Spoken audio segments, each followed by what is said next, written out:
వాక్యం ఏ విధంగా సెలవిస్తుంది. ఆ సమాజమునకు నీళ్లు లేకపోయినందున వారు మోషే అహరోనులకు విరోధముగా పోగైరి. వాక్యం ఈ విధంగా సెలవిస్తుంది. ఆ సమాజమునకు నీళ్లు లేకపోయినందున మోషే అహరోనులకు విరోధముగా వారు పోగైరి. నా ప్రేమైన సహోదరి సహోదరుడా, విరోధము అన్నటువంటి మాట గమనించాల్సింది. లోకంలో ఎక్కడ చూసినా విరోధాలే. దేశాల మధ్యన విరోధాలు, ప్రజల మధ్యన విరోధాలు, కులాలు మతాల మధ్యన విరోధాలు, వ్యాపారస్తుల మధ్యన విరోధాలు, ఉద్యోగస్తుల మధ్యన విరోధాలు, క్రైస్తవ సంఘాల మధ్యన విరోధాలు. దేవుని వాక్యంలో మనం చదువుకున్నట్టే విరోధం అన్నటువంటిది ఈనాటిది కానే కాదు. విరోధం అన్నది ఆనాటిదే. ఆ విరోధ భావము మన ప్రజల మధ్యలోనే, మన పితరుల మధ్యలోనే ప్రారంభమయ్యాది. ఐగుప్తును వదిలిపెట్టిన ప్రజలు, మేఘస్తంభం కింద నడుస్తున్న ప్రజలు, ప్రత్యక్షపు గుడారంలో దేవుని ఆరాధిస్తున్న ప్రజలు, దేవుని సన్నిధానానికి వెళ్లి బలులు అర్పిస్తున్న ప్రజలు, పరలోకం నుండి కురుస్తున్నటువంటి మన్నాన్ని భుజిస్తున్న ప్రజలు, ఆ మహామహిమగల దేవుని యొక్క సన్నిధిని ప్రతినిత్యము అనుభవిస్తున్నటువంటి ఆ ప్రజల మధ్యలో విరోధ భావం ప్రారంభమయ్యాది. మనం అడుగుదాం, ఇజ్రాయేలీల ప్రజలారా, మీకెందుకు ఆ విరోధ భావం? ఎందుకు మీరు ఆ విరోధాన్ని చూపెట్టారు? మిమ్మల్ని నడిపించినటువంటి నాయకుల మీద, మోషే అహరోనుల మీద మీరెందుకు ఆ విరోధ భావాన్ని కలిగి ఉన్నారు? మనం అడిగితే వారు మనకిచ్చే జవాబు, త్రాగటానికి మాకు నీళ్లు లేవు, తాగటానికి మాకు నీళ్లు లేవు. ఆ సర్వ సమాజమునకు త్రాగటానికి నీళ్లు లేని కారణాన వారిని నడిపించే నాయకుల మీద వారు ఏకగ్రీవంగా విరోధ భావాన్ని చూపెట్టినట్లు, విరోధాన్ని చూపెట్టినట్లు వాక్యంలో మనకు కనిపిస్తుంది. నా ప్రియమైన సహోదరుడా, నా ప్రియమైన సహోదరి, ఈ రోజున సంఘాల మధ్యలో విరోధాలు రావటానికి ప్రాముఖ్యమైన కారణం నీళ్లు లేకపోవడమే. నీళ్లు లేకపోవడమే. ఏ నీళ్లు లేకపోవడం? ప్రతిరోజు కూడా మనం నీళ్లు తాగుతూనే ఉన్నాం. ప్రతిరోజు కూడా మనం సమృద్ధిగా భోజనాన్ని భుజిస్తూనే ఉన్నాం. ఇది శరీర సంబంధమైనటువంటి భోజనము, పానీయం. ఆధ్యాత్మికంగా మనకు కావలసినటువంటి దాహం మరొకటి ఉంది. క్రిందటి రాత్రి మీతో మాట్లాడుతూ నీళ్లను గురించి మాట్లాడుతూ, నీళ్లు పరిశుద్ధాత్మ అని, నీళ్లు దేవుని వాక్యమని మీకు కొంత వివరంగా చెప్పాను. ఈ రాత్రి సమయంలో ఇంకా కాస్త వివరంగా మనం ఆ విషయాలను తెలుసుకొనటానికి ప్రయత్నం చేద్దాం. ఆ ప్రజలు మోషే అహరోనులు చేసిన అద్భుతాల్ని ఐగుప్తులో వారి కళ్ళారా చూశారు. నీళ్లను రక్తంగా మార్చిన కార్యం, రక్తాన్ని నీళ్లుగా మార్చిన కార్యం, ఫరో ఆ మోషే చేసిన అద్భుతాలకు ఆయన జడిసిపోయిన కార్యాలు, ఫరో దేశంలో ఉన్నటువంటి ఐగుప్తీయుల పెద్ద కుమారులందరూ కూడా చనిపోయినటువంటి కార్యం, ఐగుప్తు దేశంలో చీకటిగా ఉన్నప్పుడు ఇజ్రాయిలీలు ఉన్నటువంటి గోషెను ప్రాంతంలో వెలుగున్నటువంటి అద్భుతమైన కార్యాలు, ఇవన్నీ కూడా ఇజ్రాయేలీలు చూశారు. అన్ని గొప్ప అద్భుతాలు చేసినటువంటి మోషే, అన్ని గొప్ప అద్భుతాలు చేసిన అహరోనుల మీద ఇజ్రాయేలుల ప్రజలు తిరుగుబాటు చేశారు. ఏ ఒక్కరూ కూడా మోషే అహరోనులకు అనుకూలంగా మాట్లాడినట్లు మనకు కనిపించలేదు. ప్రతి వారు కూడా సర్వ సమాజము వారి మీద ఏకగ్రీవంగా తిరుగుబాటు చేశారని వాక్యంలో రాయబడింది. ప్రియమైనటువంటి వాళ్ళరా, నేటి క్రైస్తవ సంఘాలలో కూడా సంఘ కాపురులకు, విశ్వాసులకు మధ్యన ఎన్నో తగాదాలు, ఎన్నో వివాదాలు, ఎన్నో మనస్పర్ధలు, ఎన్నో అర్థం లేనటువంటి జగడాలు, ఎన్నో పోట్లాటలు, విడిపోవడాలు ఎన్నో జరుగుతూ ఉన్నాయి. కారణం ఒకటి. ఈనాడు సంఘాలలో ఇటువంటి గొడవలు రావటానికి కారణం ఒకటి, నీళ్లు లేకపోవడం. మీరు అడగచ్చు, బ్రదర్, ఏ నీళ్లు? ఆ నీళ్లు దయచేసి ఆ నీళ్లను గురించి మాకు చెప్పండి అని మీరు అడిగినట్లయితే, పరిశుద్ధ గ్రంథమైన బైబిల్లో యోహాను సువార్త 7వ అధ్యాయం 37 నుండి 39వ వచనం వరకు చదువుకున్నట్లయితే వాక్యం స్పష్టంగా మనకు బోధిస్తుంది. యోహాను సువార్త 4వ అధ్యాయంలో చదువుకుంటే వాక్యం వివరంగా మనకు బోధిస్తుంది. ఎఫెసీ పత్రిక 5వ అధ్యాయం 27వ వచనాన్ని చదువుకున్నట్లయితే ఆ నీళ్లను గుర్చినటువంటి వర్తమానం, విశేషం మనకు వివరంగా బోధించబడతాయి. ఏమిటా నీళ్లు అన్న ప్రశ్న తిరిగి నన్ను మీరు అడిగినట్లయితే ప్రియమైనటువంటి వాళ్ళరా, యోహాను సువార్త 4వ అధ్యాయంలో మీ అందరికీ తెలిసిన విషయమే. యేసుక్రీస్తు ప్రభుల వారు మధ్యాహ్నం 12 గంటల సమయంలో సుకారాం అనేటటువంటి గ్రామానికి సంబంధించినటువంటి పొలాల మధ్యలో ఉన్న ఒక బావి దగ్గరికి వెళ్ళి ఆయన నిలబడ్డాడు. ఆ మధ్యాహ్నం 12 గంటల సమయంలో ఒక స్త్రీ ఆ స్థలంలోనికి నీళ్ల కొరకు వచ్చినట్టుగా వాక్యం మనకు బోధిస్తారు. యేసయ్య అన్నాడు, అమ్మ తాగటానికి కాస్త నీళ్ళు పెంచమని. వెంటనే ఆమె ఇచ్చిన జవాబు ఏమిటంటే, మీరు యూదులు, మేము సమరయులు, మేమిచ్చేటటువంటి నీళ్లు మీరు తాగకూడదని చెప్పారు. ప్రియులరా, యేసుక్రీస్తు ప్రభుల వారు మతాలను లేక కులాల విషయం లోకంలో స్థాపించటానికి లేక మతాలను అభివృద్ధి చేయటానికి రాలేదు. ప్రజల మధ్యన సమానత్వాన్ని కలిగించడానికి క్రీస్తు ప్రభుల వారు వచ్చారు. ఆ స్త్రీ చూడండి, ఆమె మాట్లాడుతున్న మాట, నేను సమరయురాలను, నీవు యూదుడివి, నేనిచ్చే నీళ్లు నీవు తాగకూడదని ఒక జాతిని తీసుకుని వచ్చి ఆ స్థలంలో అడ్డు పెడుతూ ఉంది. ఈ రోజున యేసుక్రీస్తు ప్రభులు వారు ఇచ్చేటటువంటి నీళ్లు త్రాగటానికి సమాజము కూడా జాతుల్నే అడ్డు పెడుతూ ఉంది, మతాలనే అడ్డు పెడుతూ ఉంది. మేము బ్రాహ్మణులం, మేము వైశ్యులం, మేము ముస్లిములం, మేము కాపువారం, మేము కమ్మవారం.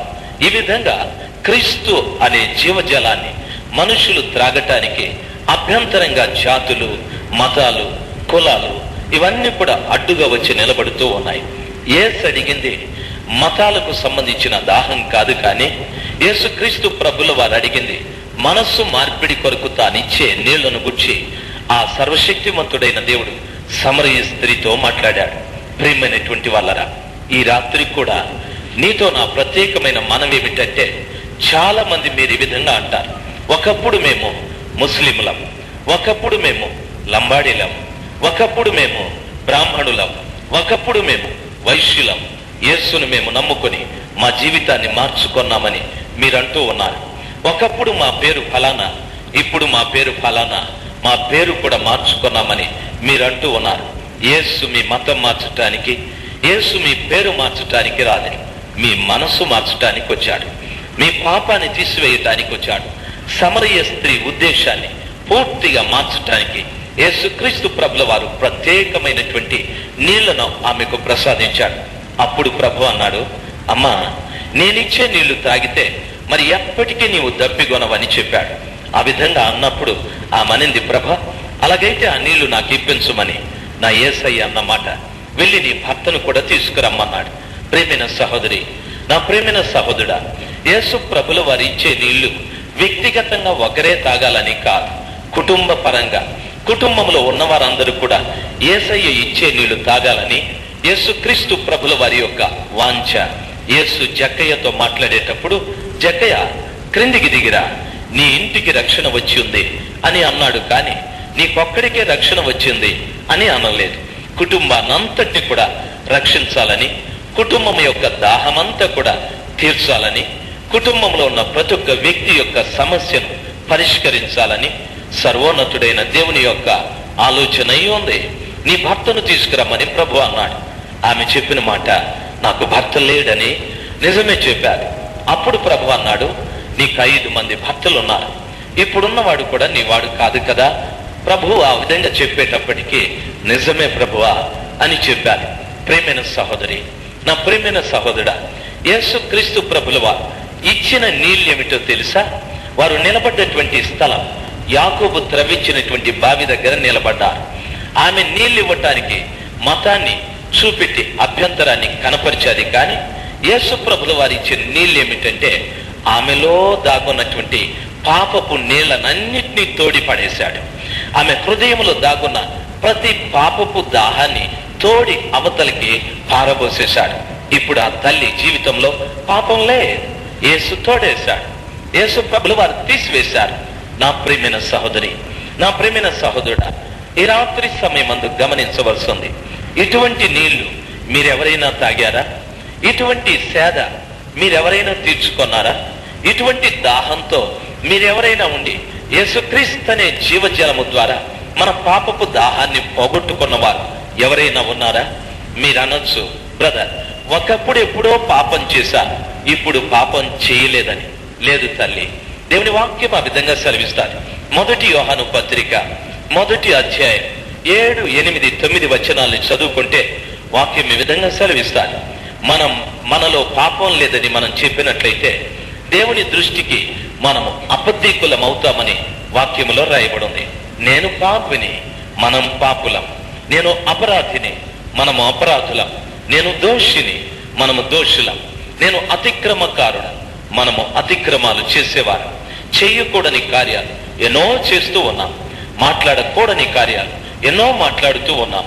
చూడని కార్యాలు ఎన్నో చూస్తూ ఉన్నాం. ఆలోచించని కార్యాలు ఎన్నో ఆలోచిస్తూ ఉన్నాం. మన జీవితంలో ప్రతిరోజు కూడా మనం కీడులోనే ప్రయాణం చేస్తూ ఉన్నాము, కానీ మేలైన మార్గంలో మనం ప్రయాణం చేయనే లేదు. అందుకే యేసు ప్రభుల వారు అన్నాడు, ఏనాటి కీడు ఆనాటికి చాలని. ప్రతి వారము కూడా పాపంలోనే పుట్టాం, పాపంలోనే పెరిగాం, పాపంలోనే జీవిస్తూ ఉన్నాం. అయితే పాపాన్ని విమోచించటానికి, పాపాన్ని పూర్తిగా పరిహరించుటకు యేసు క్రీస్తు ప్రభుల వారి లోకంలోనికి వచ్చి మరణించింది వాస్తవమే. క్రీస్తు పవిత్రమైన రక్తము ద్వారా మన ప్రతి పాపము కడగబడి శుద్ధీకరించబడింది వాస్తవమే.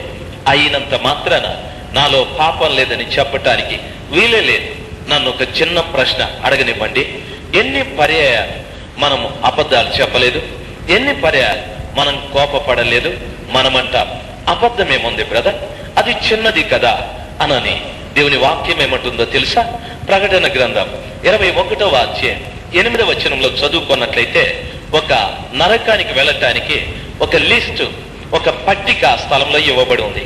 ఆ పట్టికలో రాయబడిన మాట, అబద్ధీకులు, విగ్రహారాధికులు, పిరికివారు, దొంగలు, వ్యభిచారులు, నరహంతకులు, వీరందరూ కూడా అగ్నిగంధకములలోనికి పడవేయబడతారని వాక్యంలో రాయబడి ఉంది.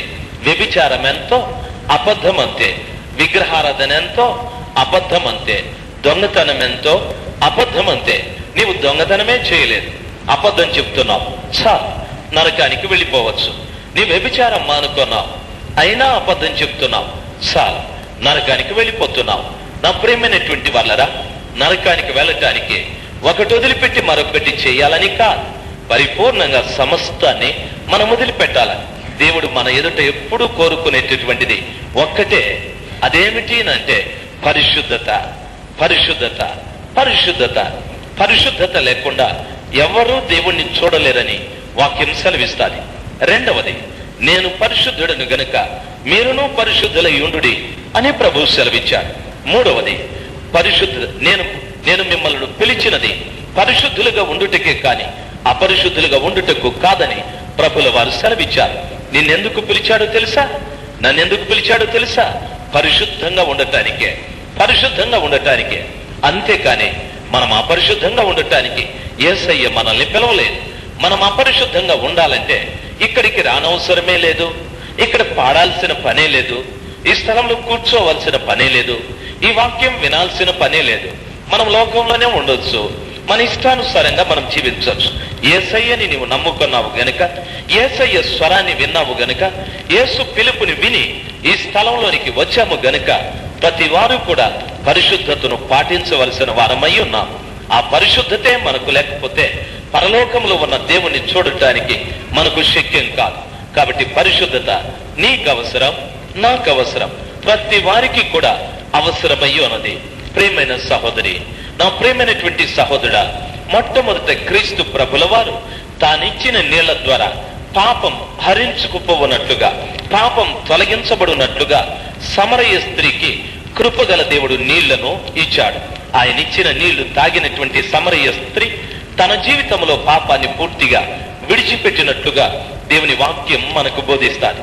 రెండవది, యోహాను సువార్త 7వ అధ్యాయం 37వ వచనం నుండి 39వ వచనం వరకు చదువుకున్నట్లయితే వాక్యము స్పష్టంగా మనకు బోధిస్తాడు.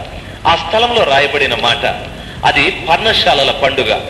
ఆ పండుగలో అంత్య దినమున యేసు ప్రభుల వారు నిలబడి ఈ విధంగా అన్నాడు, మీలో ఎవడైనా దప్పిక గొన్నట్లయితే నా వద్దకు రండి, నేను మీకు నీళ్లు ఇస్తానని ప్రభుల వారు సెలవిచ్చారు. యోహాను సువార్త 7లో చెప్పబడిన మాట, మీలో ఎవరైనా సరే దప్పిక కొని ఉంటే నా దగ్గరికి రండి, నేను మీకు తాగటానికి నీళ్లు ఇస్తానని ప్రభు సెలవిచ్చారు. ప్రియమైన సహోదరుడా, ప్రియమైన సహోదరి, ఏ సందర్భంలో ప్రభుల వారు ఆ మాటను మాట్లాడారు, ఎందుకు ఆ మాటను మాట్లాడవలసి వచ్చాది అనే ప్రశ్న మనం వేసుకున్నట్లయితే అది పర్ణశాలల పండుగ. ఇజ్రాయేలీలు 7 రకాలైన పండుగల్ని ఆచరించే వాడుక వారికి ఉండేది. వారు ఆచరించే ఆ పండుగల్లో పర్ణశాలల పండుగకు కూడా ఒక శ్రేష్టమైనటువంటి పండుగగా వారు ఆరాధించేటటువంటి వారు. ఈ పర్ణశాలల పండుగను వారు ఎందుకు ఆరాధించేవారు అని ప్రశ్న మనం వేసుకున్నట్లయితే, వారి పితరులకు ఎడారిలో వారు ప్రయాణం చేస్తూ ఉన్నప్పుడు, వారు దప్పికగా ఉన్నప్పుడు వారి పితరులకు బండను పగలగొట్టి బండలో నుండి నీటిని రప్పించాడు దేవుడు. ఆ బండలో నుండి నీటిని రప్పించి ఎడారిలో వారి పితరుల దాహాన్ని తీర్చిన కారణాన కృతజ్ఞతగా, రెండవది ఆ విషయమై జ్ఞాపకార్థంగా ఆ పర్ణశాలల పండుగను వారు ఆచరించేవారు. ఆ పండుగను ఆచరిస్తూ ఉన్న కాలంలో యేసు ప్రభుల వారు కూడా ఆ పర్ణశాలల పండుగకు యెరూషలేం పట్టణానికి వెళ్ళాడు. చరిత్ర ప్రకారంగా చూసుకుంటే ఆ పండుగను వారు 7 రోజులు ఆచరించేవారు. యెరూషలేము దేవాలయం చుట్టూ ఉన్న ఖాళీ స్థలం అంతా కూడా చిన్న చిన్న పందిర్లు వేసుకొని, ఆ పందిర్ల పైన అంజురపు ఆకులను కప్పుకొని ఆ పందిర్ల కింద వారు ఆ పండుగను ఆచరించేవారు. ఆ 7వ దినాన వాళ్ళందరూ కూడా, ఆ పండుగకు వచ్చిన యూదులందరూ కూడా కలిసి వారు నెమ్మదిగా ఆ దేవాలయం నుండి వారు ప్రయాణమై సిలోయం అనే కోనేటికి వెళ్ళేటటువంటి వారు. ప్రియమైన వాళ్ళరా, మొట్టమొదట లేవీయులు దేవుని ఆరాధిస్తూ దేవుని స్తుతిస్తూ వెళుతున్నప్పుడు లేవీయుల వెనక ఈ వచ్చిన యూదులందరూ కూడా క్రమబద్ధంగా వెళ్ళేవారు. ఆ సిలోయం అనే కోనేటిలోనికి వెళ్ళి ఆ స్థలంలో ఈ విధంగా వారి పితరుల దేవుడైన యెహోవా వైపు చూస్తూ, యెహోవా దేవా, మా పితరులకు ఎడారిలో దాహాన్ని తీర్చిన దేవా, దాన్ని మేము జ్ఞాపకం చేసుకుంటూ నీకు కృతజ్ఞతలు చెల్లిస్తూ ఈ సిలోయం అనే కోనేటిలోటి నీళ్లను మేము తాగుతున్నామని ఆ సిలోయం అనే కోనేటిలోటి నీళ్లను వారు తాగే వాడుక, సాంప్రదాయం వారికి ఉండేది. ఆ దినాన ఆ సిలోయం అనే కోనేటి దగ్గరికి వారు వెళ్ళినప్పుడు ఆ కోనేటిలో వారికి నీళ్లు కనిపించలేదు, నీళ్లు లేవు ఆ రోజున. అందుకు యేసు ప్రభుల వారు దూరముగా నిలిచి ఆ నీళ్ల కొరకు ఎదురు చూస్తూ ఉన్న ప్రజలందరినీ పిలిచి ఈ విధంగా అన్నాడు, ఓ ప్రజలారా, ఓ అయ్యలారా, అమ్మలారా, మీలో ఎవరైనా దప్పిక గొని ఉంటే నా దగ్గరికి రండి, నేను మీకు నీళ్లు ఇస్తానని ఆ కృపగల దేవుడు సెలవిచ్చాడు. ప్రియమైన సహోదరి, నా ప్రియమైన సహోదరుడా, చరిత్ర ప్రకారంగా లేక అక్షరార్థంగా ఆ రోజున ప్రభుల వారు ఇస్తానని చెప్పినటువంటి నీళ్లు అక్కడ సిలోయం అనే కోనేటిలో నీళ్లు లేకపోయినందున మాట్లాడిన మాటే. ఆత్మీయంగా యేసు ప్రభుల వారు ఇస్తానన్న నీళ్లు ఏమిటంటే 39వ వచనంలో చెప్పబడి ఉంది, ఆయన ఇస్తానన్న పరిశుద్ధాత్మను గురించి రాయబడిన మాట అని చెప్పబడి ఉంది. యేసుక్రీస్తు ప్రభుల వారు తాను ఇస్తానన్నటువంటి నీళ్లు అక్షరార్థంగా నీళ్లు కాదు, కానీ తాను ఇవ్వబోయేటటువంటి పరిశుద్ధాత్మను గురించి ఆ పరలోకపు తండ్రి ఆ విధంగా మాట్లాడాడు. ప్రియమైనటువంటి వాళ్ళరా, ఈరోజు నీవు నేను ఆలోచించాల్సింది ఈ సంఖ్యాకాండం 20వ అధ్యాయం 2వ వచనంలో చెప్పబడిన మాట ప్రకారముగా ఆ సర్వ సమాజమునకు నీళ్లు లేని కారణమున వారందరూ మోషే అహరోనుల మీద తిరుగుబాటు చేసిరి అని వాక్యంలో రాయబడి ఉంది.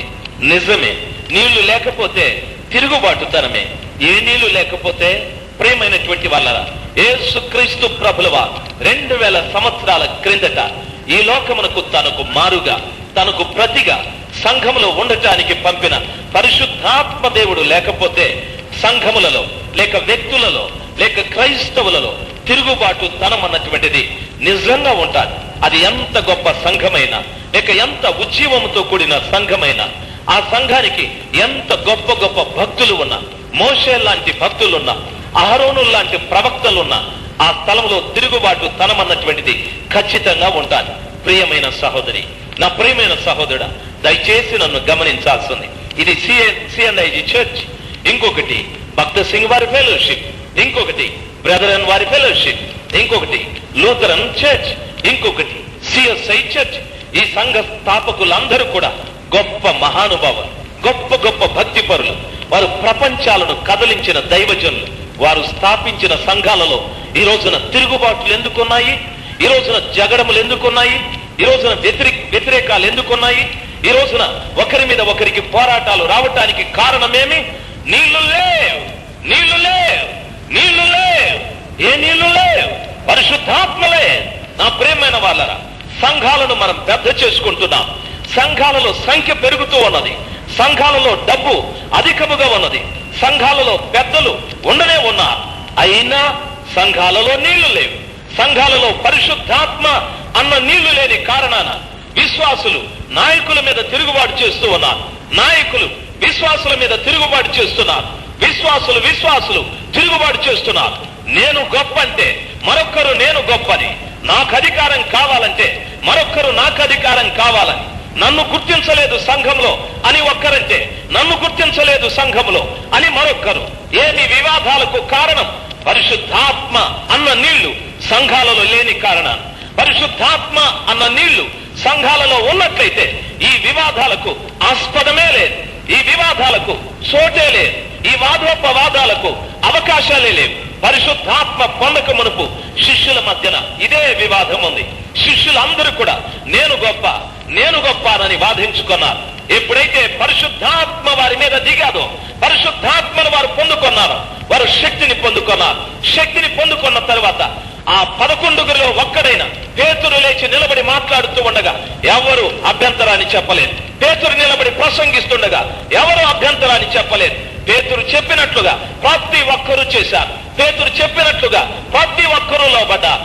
కారణం, వారందరినీ కూడా క్రమపరిచింది, వారి మధ్యన ఐక్యపరిచింది, వారి మధ్యన ఐక్యతను కలిగించింది, వారి మధ్యన ఆ సమైక్యతను కలిగించింది.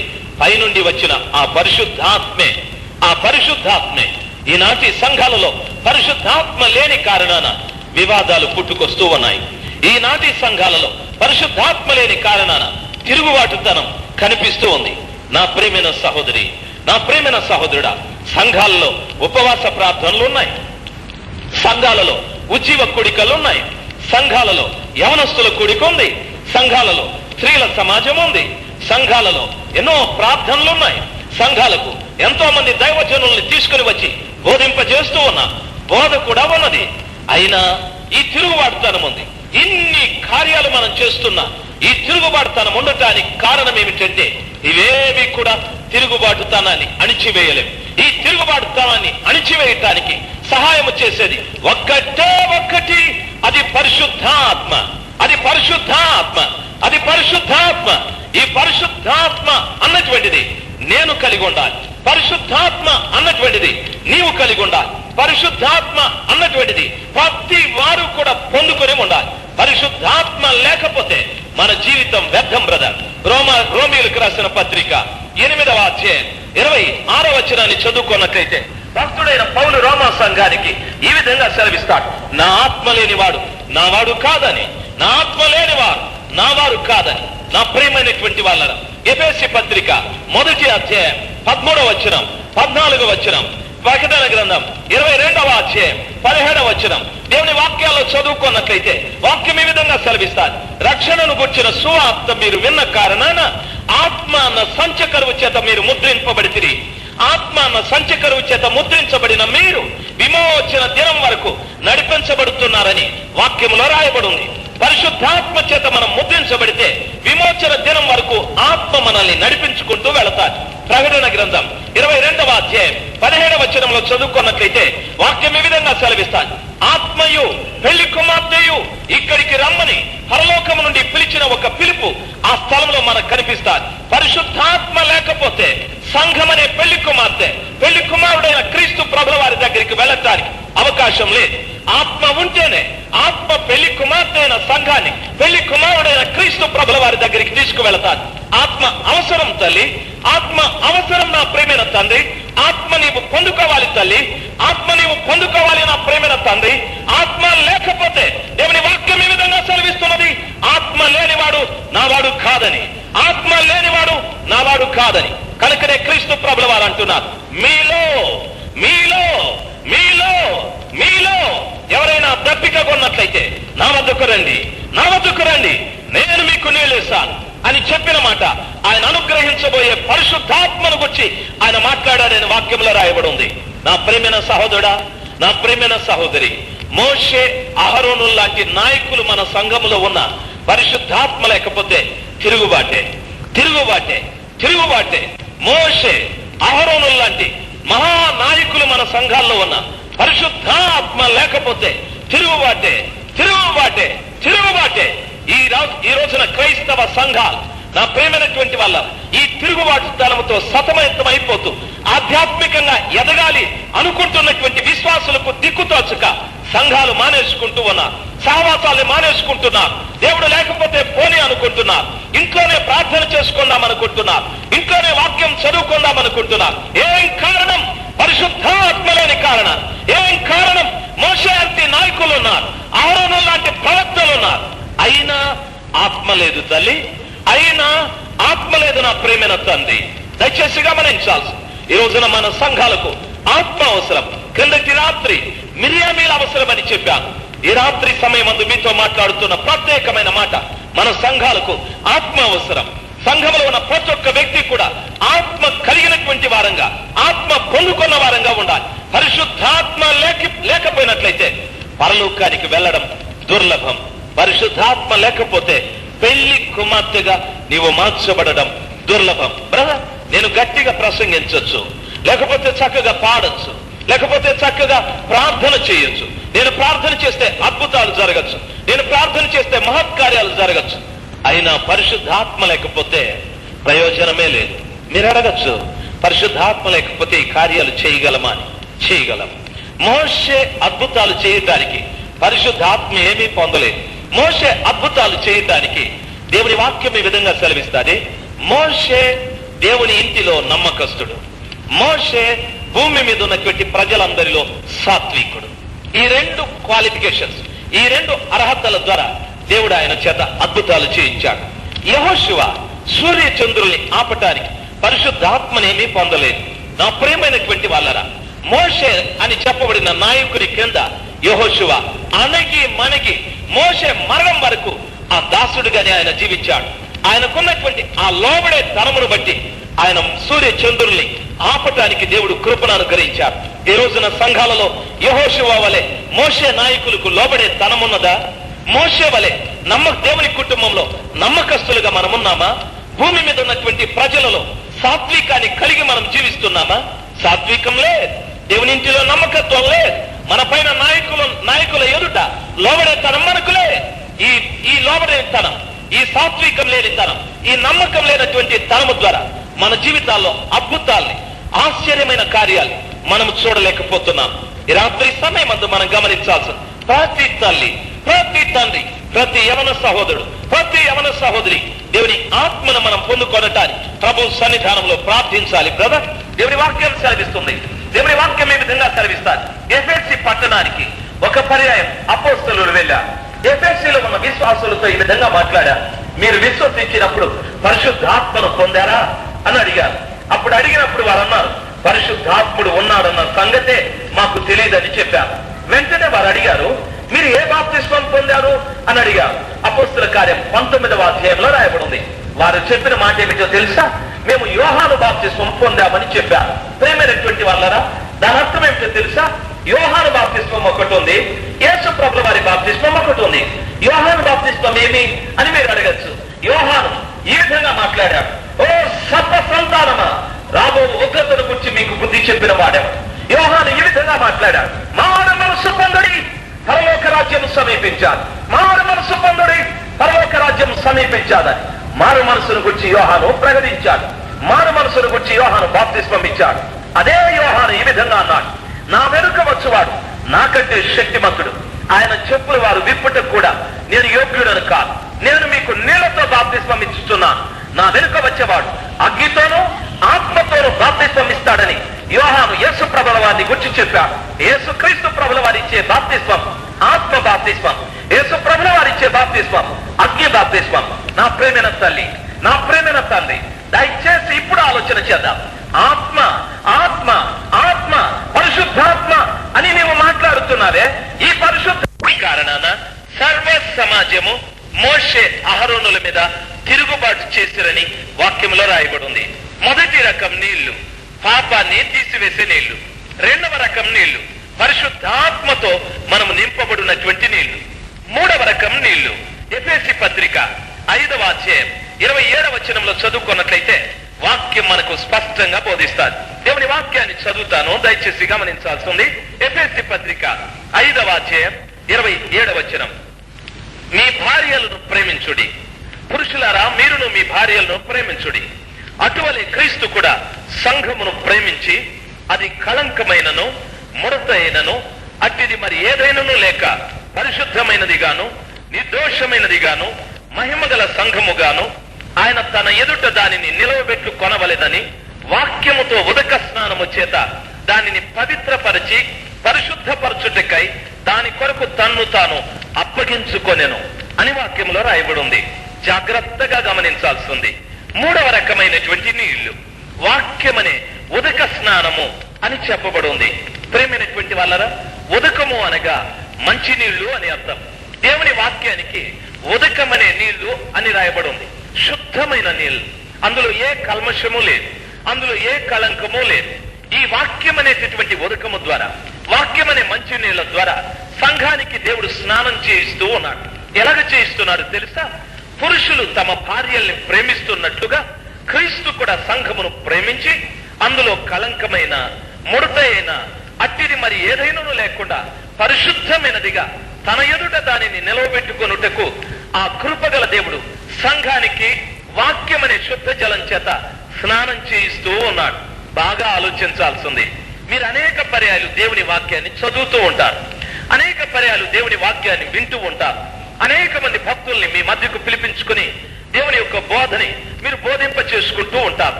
ప్రియమైన వాళ్ళారా, దయచేసి గమనించాల్సింది. నేను ఈ స్థలంలో దేవుని వాక్యాన్ని మాట్లాడటానికి ప్రారంభించి దరిదాపు అర్ధగంట సేపు అయ్యారు.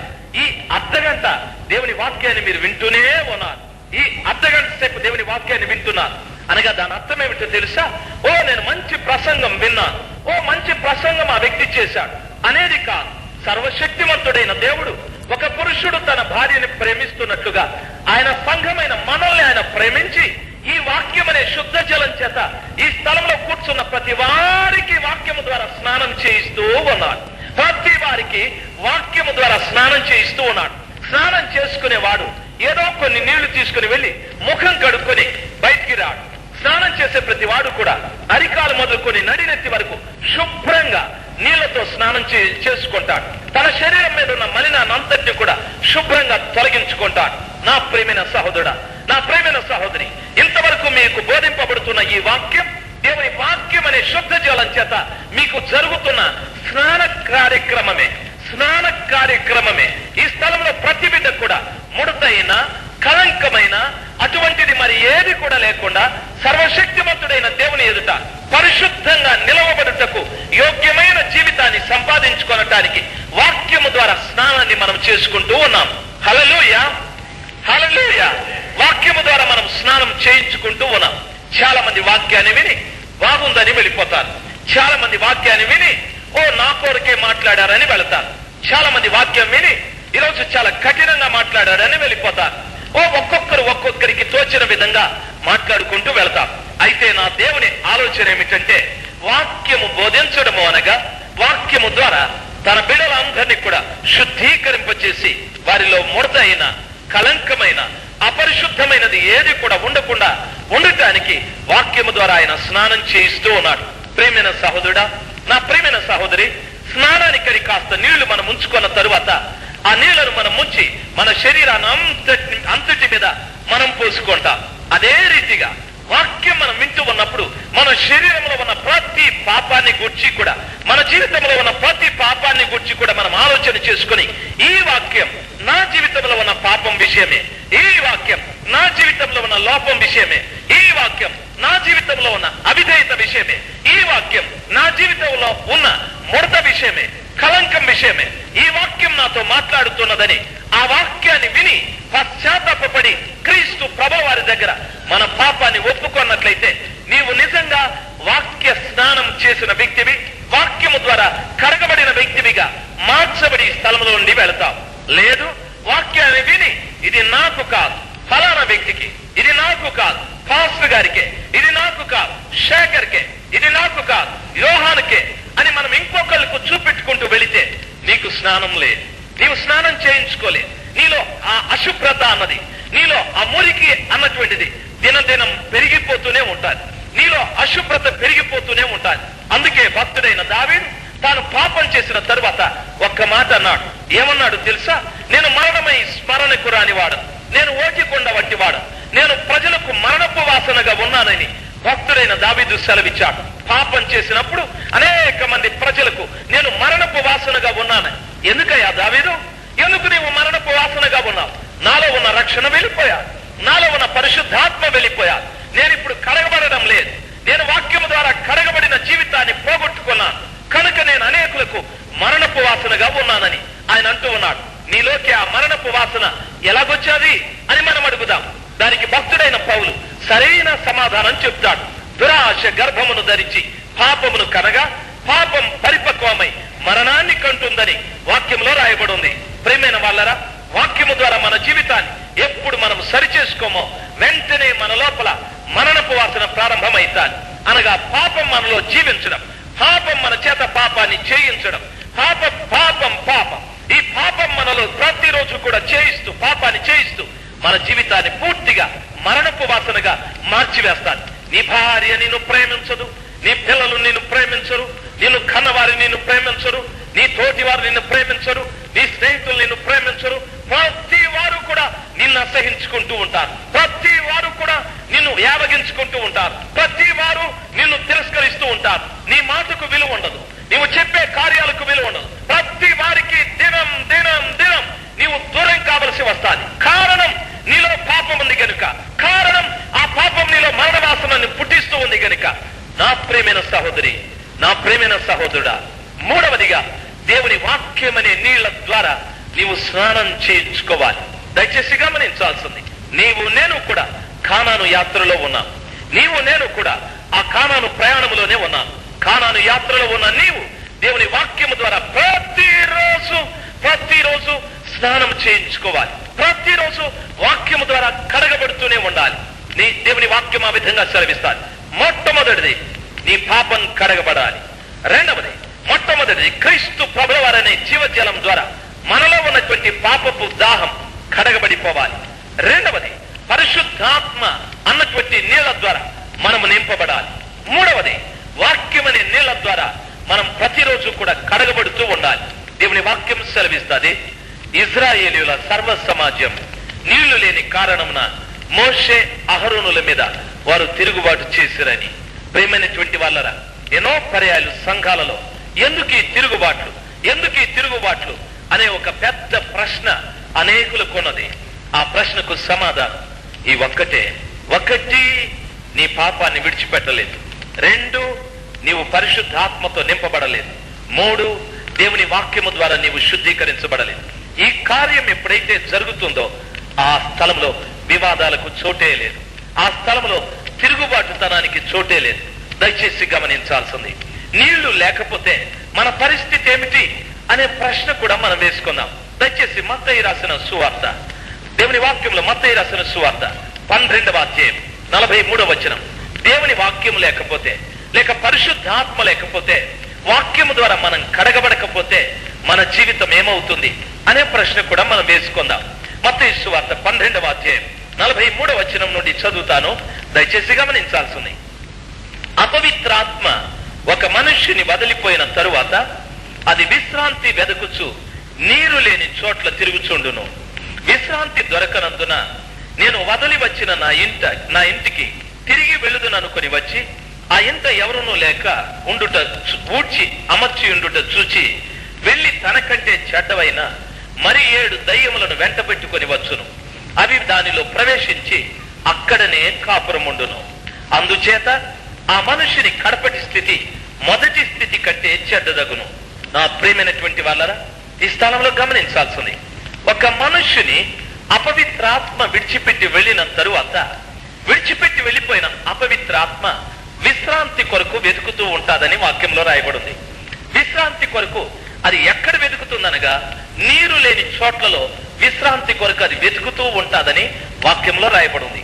నీళ్లున్న స్థలంలో అది విశ్రాంతి కొరకు వెళ్ళదు. నీళ్లు ఎక్కడ లేవో ఆ స్థలంలోనికి వెళ్ళి అది విశ్రాంతి తీసుకోవాలని అది ప్రయత్నం చేస్తారు. జాగ్రత్తగా గమనించాల్సింది, అపవిత్రాత్మ ఒక మనుష్యుని వదిలిపెట్టి వెళ్ళిన తరువాత అది విశ్రాంతి కొరకు వెతుకుతుందని వాక్యంలో రాయబడింది. విశ్రాంతి అన్నది ప్రతి వారికి అవసరమే. దయచేసి గమనించాల్సింది. హల్లెలూయా, హల్లెలూయా. వాక్యం ఏమంటుందో తెలుసా? అపవిత్రాత్మ ఒక మనుష్యుని వదిలిపెట్టి వెళ్ళిన తరువాత అది విశ్రాంతి కొరకు నీళ్లు లేని స్థలాలన్నీ కూడా వెతుకుతూ ఉంటుంది. దానికి విశ్రాంతి దొరకనందున తాను వదిలిపెట్టి వచ్చినటువంటి ఇంటికి వెళ్ళి, నా ఇంటికి తిరిగి వెళ్ళుదును అనుకొని, దానికి ఎంత అథారిటీ ఉందో చూడండి. నా ఇల్లు, చూడండి, నా ఇల్లు అది మాట్లాడేది. నా ఇంటికి నేను తిరిగి వెళ్ళుదును అనుకొని వచ్చి అది ఊడ్చి అమర్చి ఉండుట చూచి అందులో ఎవరూ లేరని వెనక్కి వెళ్ళిపోయి మరి చెడ్డమైన 7 దయ్యాలను తీసుకుని వచ్చి అందులో కాపురం ఉండెను. అందులో ఏం పెట్టేసుకుంది? ఇప్పుడు కాపురం. అది ఊడ్చి అమర్చిందే. అయితే ఇప్పుడు 7 చెడ్డ దయ్యాలను తీసుకొచ్చి అందులో కాపురం పెట్టారు. ప్రియమైనటువంటి సహోదరి, నా ప్రియమైన సహోదరుడా, చాలా మంది ఊడ్చి అమర్చబడ్డారు.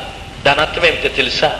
ఊడ్చి అమర్చబడడం అనగా పాపాన్ని విడిచిపెట్టేశాం. వ్యభిచారం లేదు, దొంగతనాలు లేవు, మోసాలు లేవు. ఊడ్చేశాం, అమర్చబడ్డాం.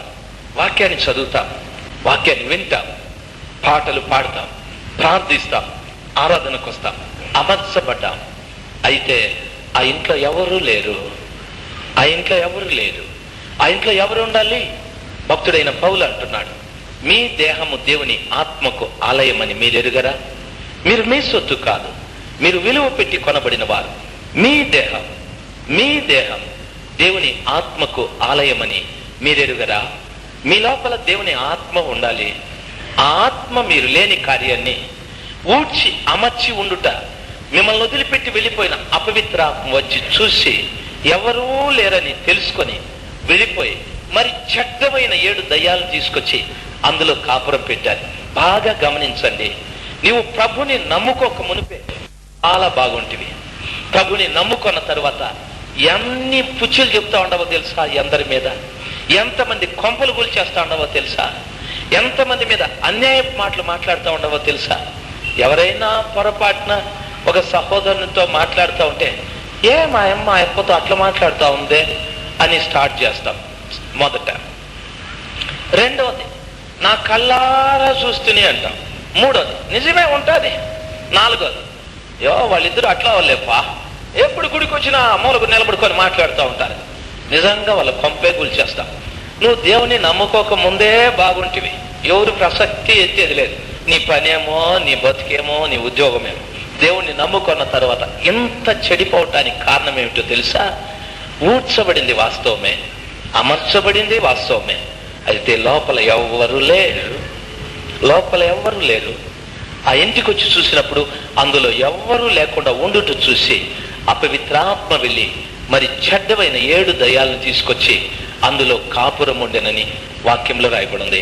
నా తల్లి, నా తండ్రి, మీరున్నటువంటి ఇండ్లు, మీరు కాపురం ఉండటానికి మీరు కట్టుకున్న ఇండ్లు చాలా శుభ్రంగా ఉంచుకుంటారు. ఎక్కడ అపరిశుద్ధత ఉండదు. ఆ ఇంటిని చాలా చక్కగా అమర్చుకుంటారు. ఏది ఎక్కడ ఉండాలో అక్కడ అమరుస్తారు. నా ప్రశ్న, ఈ రాత్రి సమయమందు మీలో ఆ పరిశుద్ధాత్మ దేవుడు ఉండాలని ఇష్టపడుతున్నాడు. ఈ రాత్రి సమయమందు ఆ దేవుని వాక్యం మీలో ఉండాలని ఆశపడుతూ ఉంది. అది మీలో ఉంటే గనక మిమ్మల్ని విడిచిపెట్టి వెళ్ళిపోయిన అపవిత్రాత్మ తిరిగి మీ దగ్గరికి రాదు. మిమ్మల్ని విడిచిపెట్టి వెళ్ళిపోయిన అపవిత్రాత్మ 7 చెడ్డమైన దయ్యాలను తీసుకుని వచ్చి మీలో కాపురం పెట్టదు. మీ మొదటి స్థితి కంటే కడపటి స్థితి మరి చెడ్డదిగా మార్చబడదు. మీరు నిజంగా ఆలోచన చేయండి. ప్రభుని నమ్ముకొనక మునుపు మీ జీవితం ఎంతో బాగుండేది. ప్రభుని నమ్ముకున్న తరువాత మన జీవితాలు చాలా చెడ్డగా, చాలా మంది జీవితాలు చాలా చెడ్డగా మార్చబడిపోయాయి. దానికి కారణం మీ లోపల నీళ్లు లేవు, నా లోపల నీళ్లు లేవు.